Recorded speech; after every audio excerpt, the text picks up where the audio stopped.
માયાભાઈ આહિર, આમ 17ની ચૂંટણીની વાત કરવામાં આવે તો માયાભાઈ આહિર એક એવો ચહેરો હતો, એટલે ત્યાંના લોકો એવું કહી રહ્યા છે કે માયાભાઈ આહિર આમ ભારતીય જનતા પાર્ટી સાથે, પણ 2017ની ચૂંટણીની અંદર એ અમરીશ ડેરની સાથે હતા, કારણ કે અમરીશ ડેર જે છે કોંગ્રેસના નેતા હતા. એ વખતે એ કોંગ્રેસથી ચૂંટણી લડી રહ્યા હતા અને અમરીશ ડેરથી હીરા સોલંકી ચૂંટણી હારી ગયા હતા.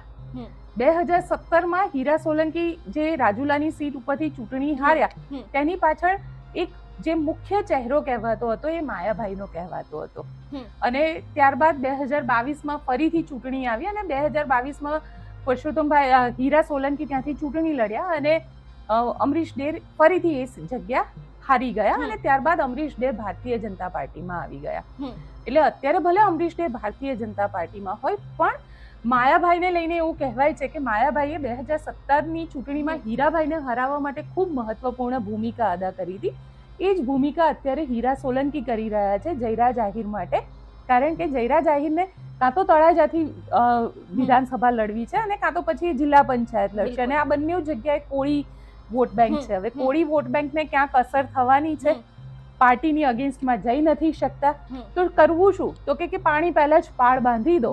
એટલે આખા મામલામાં જ્યારે આ મુદ્દો સામેથી જયરાજ આહિર દ્વારા આપવામાં આવ્યો છે, તો એનો ફાયદો લેવા માટે કોળી નેતા બધા જ ત્યાં આગળ ઉમટ્યા. આજે ત્યાં આગળ નીમુબેન ભામણિયા પણ પહોંચ્યા. હવે નીમુબેન ભામણિયા જે પુરુષોત્તમ સોલંકીની સાથે આમ કહેવાય કે કોળી નેતા છે અને પુરુષોત્તમ સોલંકીના કારણે જ રાજકારણની અંદર છે, તો નીમુબેન પણ ત્યાં આગળ પહોંચ્યા. સાથે કોંગ્રેસના નેતાઓ પણ પહોંચ્યા, કારણ કે આમ ગુજરાતની અંદર જો હંસીની વાત કરવામાં આવે કોળી સમાજની, કોળી સમાજનો જે વોટ શેર છે 47% વોટ શેર છે.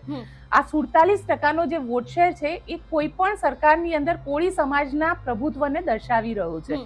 અહીંયા આગળ ક્યાંક ને ભારતીય જનતા પાર્ટી માટે એવું કહેવાય છે કે જ્યારે મંત્રીના નામ પણ પસંદ કરવાના આવતા હોય ને, ત્યારે પુરુષોત્તમ સોલંકી એકમાત્ર એવું નામ હોય કે જે નામ ફિક્સ હોય મંત્રી તરીકે, એ સિવાય પછી બીજા નામની શરૂઆતો થાય છે. એટલે પુરુષોત્તમ સોલંકી જો આટલા બીમાર રહેતા હોવા છતાં પણ કોળી સમાજનું જે પ્રભુત્વ છે તેના કારણે પુરુષોત્તમભાઈને હલાવી નથી શકતી ભારતીય જનતા પાર્ટી, અને કોળી સમાજ, કારણ કે કોળી સમાજની સાથે કોઈ જ કોમ્પ્રોમાઇઝ નથી કરી શકતા.